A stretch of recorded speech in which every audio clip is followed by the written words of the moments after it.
only thing I know. My family and me love them, yeah, for sure. What's good, YouTube? Independent TV, and I'm back with another reaction video for y'all, my people. This guild situation is getting out of hand. They got M tied to the situation now. We need to find out what's going on, my people. Don't forget to like, comment, and subscribe. Let's go, my people. Well, I think if I owed someone some money, I think I'll pay it up. Yeah, but you're a good poker player, though, right? Yes. So, does this have anything to do with that? No, I play poker on my phone or on my computer. It's just DVD. You know, I'm playing against the computer, so, you know, if I lose, I just reset the game. Those Arena presented by Underdog. Whoa, whoa. I think when Stephen A. Smith came, it was a big moment for us, for what we do right now in the media, and to have somebody his caliber come on here and talk. Let's move on to Swaggy P. The very first time I smoked, A resource like honey or syrup or something on the blunt to make it burn slower. I was 18. I didn't know no better. Better time, ladies and gentlemen. And that lasted forever. I know y'all remember that. I've heard somebody put me on that before. I even think we did it with the chocolate Dutch.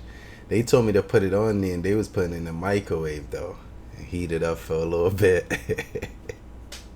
I was About 3 stupid days. high, and I think I went to sleep while they were still smoking it. Kind of like moon rock. Yeah. Slow Yeah. down the burn. Yeah. Nothing but rock comes towards my face. You know, Rock. All right. You was conceived on rock. No, I'm just saying, this is the 80s, baby. I'm just saying, you was the 80s, baby. We all got a little rock in us. Has emerged that could lead to some new clues about a missing Culver City mom, Heidi Plank. The new video shows her walking her dog in an alley in downtown LA several hours after her friends saw her in Downey. This surveillance video released by a resident in downtown LA shows 39-year-old Heidi Plank walking her dog in an alley behind the Hope and Flower building around 6:30 the night of October 17. NBA star Gilbert Arenas has been arrested and is now facing federal charges for allegedly running an illegal gambling ring out of his San Fernando Valley home. Wizards player is accused of renting out his Encino mansion on Gable Drive for the illegal games, which were allegedly hosted by his co-conspirators.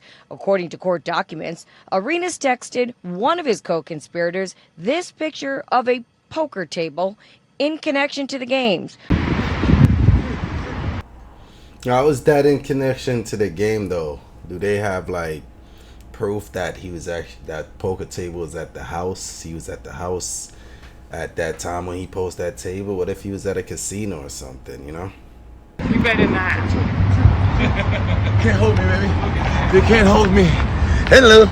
From NBA All-Star to federal courtroom, a man that's once known as Agent Zero on the court has now been identified as Agent Zero by the feds, linked to organized crime, illegal gambling, and strangely tied to the disappearance of a young mom who was last seen gambling at an event hosted by one of his co-defendants. Now the strange part is the timing about all this. This comes just weeks after a federal judge had dismissed a civil lawsuit involving a mysterious incident inside his Encino home. The feds came knocking.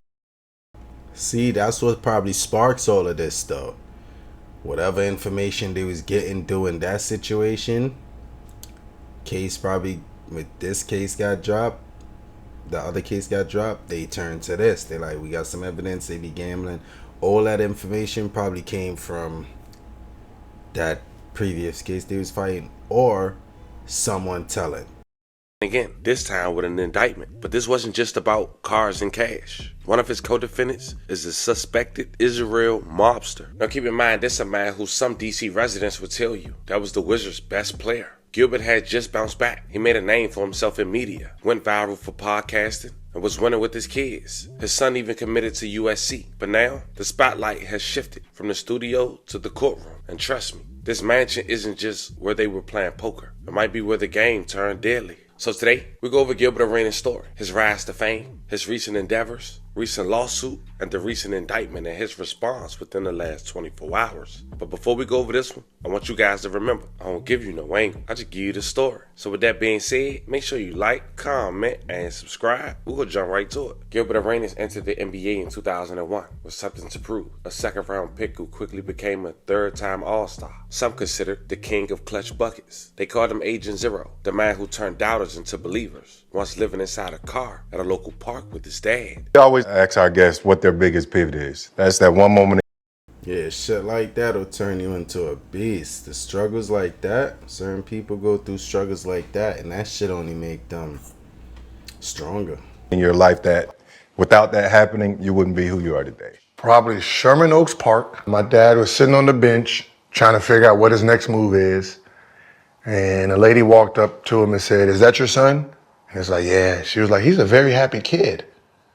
You guys been at the park, you guys sleeping here?" And he was like, "Yeah, just trying to figure out how to get like $1,200. I already have a job. A guy's gonna help me work the building, like maintenance." And he said, "I just need $1,200 to secure the room." And she was like, "Is this a real thing?" And he was like, "Yeah, here's the person's number." So they called the guy, and he's like, "Yeah, if he can get the down payment, I can put him in and he has a job. It's just the down payment." And she was like, "Okay, as soon as I get home, I'll, whatever, give you the money." And the lady gave him the money, and that's how we got into our first apartment. Wow. That's a beautiful story. That's beautiful. Shout out to that lady too, man. Shout out to that lady. I hope when you end up getting rich, girl, you went back, found out who that woman was, and bless her. If she's still alive, bless her. And then from there, the stable life is, what everybody needs sometimes. So I would say that would be the pivot moment of my life. Because if not, I would have been in Florida, probably been a football player. Mike Williams was my best friend when I was growing up. Really? Mm-hmm. Our grandmas lived right across the street from each other, so that was the guy I played with. So we was football, baseball. Gilbert Arenas was special, but his biggest play wouldn't be on the court. It would be in 2009. He bought a firearm in the Wizards' locker room during a gambling dispute with teammates Jarvis Crinton. The moment changed his career forever. Suspension, charges, and a permanent stain on his legacy. Now, apparently the conflict stemmed from a card game on a team plane, where Arenas and Crinton were reportedly arguing over gambling debt. Arenas brought the unloaded guns to the locker room, and Crinton reportedly bought a loaded gun as well. Ironically enough, gambling was involved. The incident led to suspension from both players by the NBA commissioner, David Stern. May he rest in peace. Arenas was suspended for the remainder of the season, and later served a 50-game suspension. Crinton was also suspended for the remainder of the season. Both players' careers were significantly impacted. Crinton never played in the NBA again after the suspension, and Arenas' performance declined, and he eventually left the league after the 2011-2012 season. When it came to the legal trouble, both players faced legal consequences, pleading guilty to weapon charges. Crinton later faced more serious legal trouble, being sentenced to prison for a fatal shooting in 2011. Gilbert Arenas once talked about this on Black.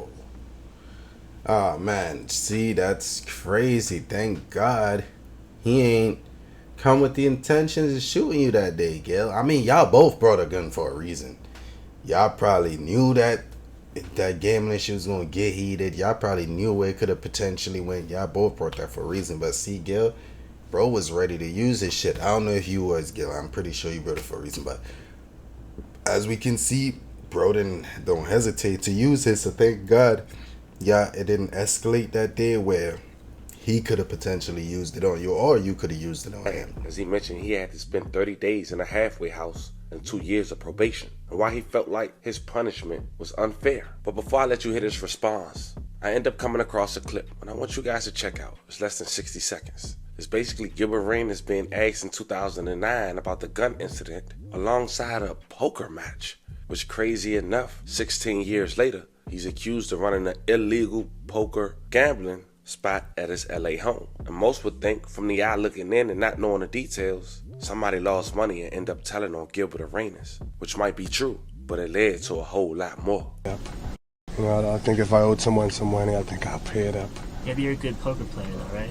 Yes. So, does this have anything to do with that? No, I play poker on my phone or on my computer. It's just DVD. I'm playing against the computer, so if I lose, I just reset the game. You just shoot hoops for money, right? Huh? Basketball for money, right? No, I don't gamble. Online, I don't do any of that. You don't I just play poker with the players or anything? No, we got bad poker players. Have you spoken to Jabars? Gotta be slick with them reporters, man. They'll get your ass in trouble. You gotta be on point when you're answering those questions. Because at one point you were suspended indefinitely without pay until the investigation was complete. And then you were charged on January 15th to the felony of carrying an unlicensed pistol outside a home or business. Well, you and Crinton were both suspended for the rest of the season after meeting with Stern. Yeah, after meeting with him. Yeah. You wrote a letter to the Washington Post apologizing, because you let the kids down. Mm-hmm. And on March of that year, you got convicted. And you got 2 years probation and 30 days in a halfway house, Mm-hmm. which they're saying is a little bit unfair. Unfair? Yeah, I know in terms of fuck similar yeah, stuff. that was unfair. Fucking 2 years probation and fucking 30 days in a halfway house, and the only thing I did was claim that they're mine. Right. I just said they were mine. I didn't say I fucking bugged them shits. Right, because Creighton received a year of unsupervised probation, and then if you compare it to, like, for example, Delonte West, who was caught with a whole bunch. What did he mean claim their mine? So he claimed both weapons? Or Gil had more than one weapon? Because I thought him and the individual both had one. But let me say too, this the first time I got introduced to Gil, or knew who Gil was. It was watching this Vlad interview right here. I got on here in the story, and yeah, from there I start seeing his face on the Gilbert's Arena show and stuff like that, and I be tuning in. Guns. Just had 8 months of home detention, 2 months of unsupervised probation, 40 hours community service. So, but you actually ended up in a damn halfway house because of this. The story was so big, right? The story's so big. The balloon. Yeah. Yeah, it's so big. Because this was the conversation I had with Stern. What are you actually suspending me for? I said, what are you suspending me for? And I wrote down, I've researched every gun violation in the NBA. I said, you have Telfair. He had a loaded gun on the plane. 3 games. Telfair, loaded gun on the bus. And I said, that's a loaded gun, 3 games. I said, Steven Jackson shot his gun. Mind you, it's not on NBA property, but I can guarantee you that if we had to say which one is worse, unloaded guns is far. I'd rather have unloaded guns in the locker room versus someone actually shooting a gun in my. So I said he got 7 games. But didn't Jason Williams get caught shooting a gun in like the arena parking lot or something like that, or something of that sort? I think he shot like his driver. No, that came later on. But before then, there was some other gun shit. Jason Williams had a thing for guns. So I was like, so I said, the most you can suspend me is for claiming something? 1 game? And I said, because at the end of the day, all I have to say is, those are not my guns. They're not mine. How are you going to prove they are? But you already said they're yours. Yeah, I can return it. Y'all calling me a liar, so I can say they're not mine. You're not going to have any. There's not going to be any fingerprints of mine on there. Yeah. So I was like, so what are you going to spend? I said, I'll take 1 game. 2 games? No, I'm not taking 2 games. And that was my stance when I went to go talk to Stern. Right, but it didn't work out that way though. Because they suspended me for detrimental mental. So that's how they got away with it. Because they couldn't suspend me for a gun because what am I violating? Because I didn't touch anything. Yeah. I said they were mine. Right, but it became a media circus at that point. You actually had an Adidas shoe deal. Yeah. Gil Zero, and they ended up dropping you over that. Because of the felony. It was part of my contract. If I agreed to a felony. Exactly. And I guess after that, you ended up wearing like Dolce & Gabbana shoes on the court. You just lost, you just I just wore all the anything. shoes I've ever collected. Basically. Designer, whatever. And, like rappers started name dropping you in songs. Rick Ross and I'm a Boss said, better check the stats we feel in arenas. I got the Gats, Gilbert Arenas. 2 Chainz said, Patron Margaritas, Devil for my Divas. I think Jay-Z was first. I bring all my guns to work, Gilbert Arenas. After falling from the greats in the league, Gilbert reinvented himself online. His sports takes were bold.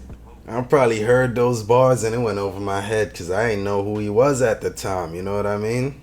His storytelling was unmatched. He became a podcast star, dropping gems, controversy, and wisdom. Meanwhile, his son making headlines of his own. A basketball prodigy, recruited by USC. Then came a devastating car crash and a freak injury at school pushed back his freshman season. But Gilbert stood by him, sharing the struggle and the recovery online. On his hot platform, Gil's Arena, it looked like things were finally falling back in place for Gilbert Arenas and his legacy. Much. Like, he was fine one day, and then he was hurt the next. He was doing bleacher work, and it said he was running the bleachers trying to get in shape for an hour, and he must have irritated on the bleachers. These 4, 5, 6 months, he should learn how to sit down, rest, listen to his body, understand that as much training you do, you gotta recover. He realized he got that part of the gene that just wants to work. And he has to understand you can't work out 4, 5 times a day. You right, school and all that. He ain't trying to, like with me, I told him, nigga, I didn't go to school. You know what I mean? I trained. Back in my day, school was for fools. You should know, everybody who got a A on the team, they didn't make it. They went to study hall, I went to the gym. I had an 0.2 and an 0.3. If I go back to school, goddamn it, I'm a freshman. He probably got more credits than me. Now, with people who once allegedly affiliated or associated with Gilbert Arenas saying their success, he had a lawsuit. Behind the scenes, trouble was brewing again. In late 2024, Gilbert was hit with a federal civil lawsuit. The location? His Encino mansion, which happens to be the same location he allegedly hosts Gil's Arena. The details were vague, but the lawsuit requested $150 million in damages. That mansion, the one Gilbert Arenas claimed he simply rented out, was at the center of the same one that was raided by the feds. But I want to hold fast. I end up looking up that lawsuit on Pacer, and let's go over the details. Now, the person who sued him was Reuben Byrne. Strangely enough, he put a P.O. box as his address in Imperial, California. And this man's slick, fam. Remember, the feds say he was allegedly associated with the mob. As his zip code, he put one, crossed it out, and put another 3 numbers, as if though he don't really want you to be able to get in contact with him. And strangely enough, Gil was sued for an alleged incident that happened 8 years ago in 2017. The plaintiff had claimed forgery. And at this point, I don't know if Gil written Eunice out, because he claims that the address that this happened at was the same address he put as his address, just with a P.O. box 211 for his personal information. In 2024, the plaintiff claimed he rented out 19W 8 Gate Road from Gilbert Arenas back in February of 2017. An hour and a half later, he raised rent $100 without tenant's agreement and excused their handwriting or therefore process. Fence of more than a half a yard, violating tenant's privacy. Coming over average of 2 times a month. He said he raised the rent, Gilbert Arenas that is, because of the water. But say lease/rentals contract owners pays for the water. Landlord Gilbert Arenas got my signature from somewhere and posted it on the back page and took Reuben Byrne off the rental agreement. The landlord wrote my wife's name, himself. Past 6 years, I've been paying $700. Note, $600 was the original agreement. Now he's evicting me with illegal documentation. $700 to what? Rent a room in that bitch? Oh, you tell me $700 can't be to rent the whole mansion, because not even Airbnb that cheap, no? Poisons one of my daughter's pets, Turkey. Now, by the looks of it, this person didn't have an attorney when doing this lawsuit. But strangely enough, on June 25th, 2025, this case was dismissed because the plaintiff failed to articulate either federal question or diversity jurisdiction. The court grants defendant's motion to dismiss, and at that point, as always, the clerk of court is directed to close this case, in which they did. But ironically enough, the month after, Gilbert Arenas would get arrested by the feds for a probe at that same home. And if we being real, if Gil only charging somebody $600 to $700, he doing them a favor. But could Rory Motions probe a jealous individual to go to the feds about information they think they know? Then come July 30th of 2025, Gilbert Arenas and 5 others were arrested. The charge? Running an illegal gambling operation. The feds say it wasn't just poker. Shit, when you hear other people involved though, this way it gets nasty. Because if these allegations are true, you don't know who's finna start going off for a deal, trying to get up out of it first. You know, dudes like the mobster, they said the mobster he dealing with, hopefully, bro, solid. You know, hopefully they all solid individual, because Gil got a lot to lose right now. Gil already got, you know, prior history with the uncharges and stuff. We don't need no more of that shit. It was a full-fledged underground casino with massage girls, private chefs, armed security, and thousands in cash moving nightly. The games, pot limit, 5 others were arrested. The charge? Running an illegal gambling operation. The feds say it wasn't just poker. It was a full-fledged underground casino with massage girls, private chefs, armed security, and thousands in cash moving nightly. The games? Pot Limit Omaha. The location? The same mansion in Encino. Suspects was Evgeny Greshaman, 49 years old, aka Gora, of Woodland Hills, a suspected organized crime figure from Israel. Evgeny Cherkashiki, 48 years old, aka Eugene, of Tanzania. Island, Austria, 52 years old, aka Alicia, of West Hills. Urine Cohen, 27 years old, aka YC, of Tanzania. And Levagine Krushin, 43 years old, of Tanzania. And if we been real, where you met these niggas at, Gil? In Dubai?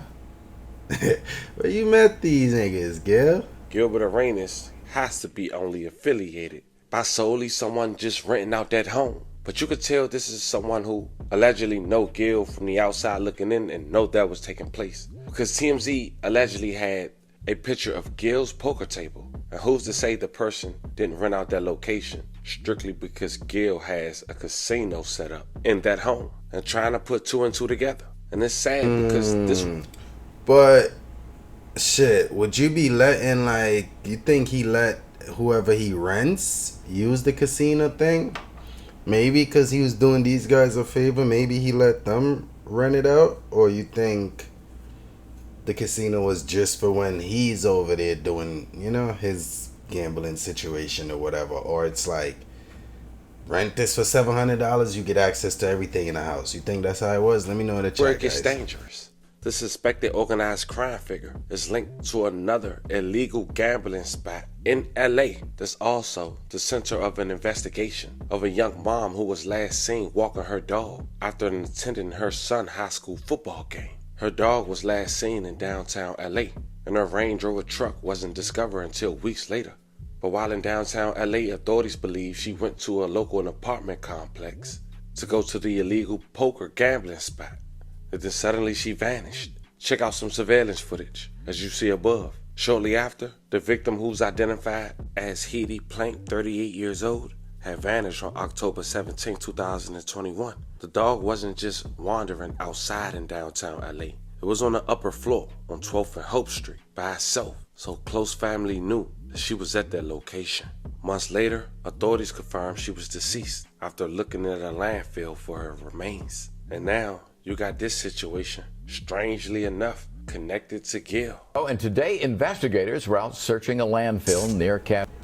Gil just the biggest name in the situation. Like, why y'all tying this to him? Well, low-key, probably, what if he don't got nothing to do with him and it just got something to do with the other individuals there? Because if Gil was renting out his mansion, that don't mean he has nothing to do with the illegal gambling stuff. Even though we all know he likes to gamble, it don't necessarily mean he was there with the people he's renting the house out to playing. What if he just have his poker table there because he likes to play poker and that's that? You know, what if he's, you know, Mistake, and they now believe that the West Los Angeles mother is dead. NBC4's I-Team was first to report a major break in this case, and joining us now, as you can see, is our investigative reporter Eric Leonard with what happened today. Eric? Hi, Chuck. Dozens of LAPD officers and other investigators started to search for Hedy Plank's remains at this landfill this morning, and they've been focusing on a few specific areas. But the mystery here is far from over. Police tell us some sort of incident inside an apartment building in downtown LA caused Hedy Plank's death, but so far no sign of her and no explanation from investigators as to what that incident may have been. This was the scene at dawn. Can't tell me in a big building like that, a main build, like a building like that, busy building like that, you can't access civilian footage.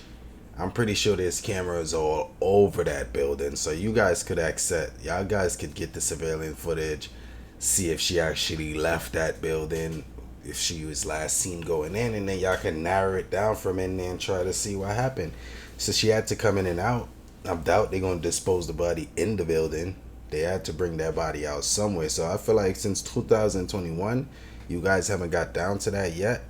I mean, I'm pretty sure it's camera.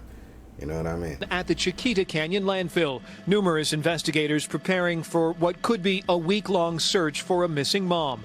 Detectives from the LAPD's Robbery Homicide Division putting on protective suits and boots to sift through potentially tons of trash by hand, searching for signs of Heidi Plank's body or other key evidence in the case.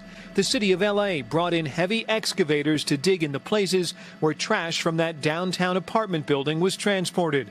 The LAPD now confirming forensic evidence found at the apartment building in downtown LA where Plank was last seen several weeks ago and where her dog was found soon after was a key clue that led to the landfill and the conclusion that Heidi Plank died probably the same day she disappeared. And we need some answers. But we know for sure that there are some people that are not coming forward that know the truth.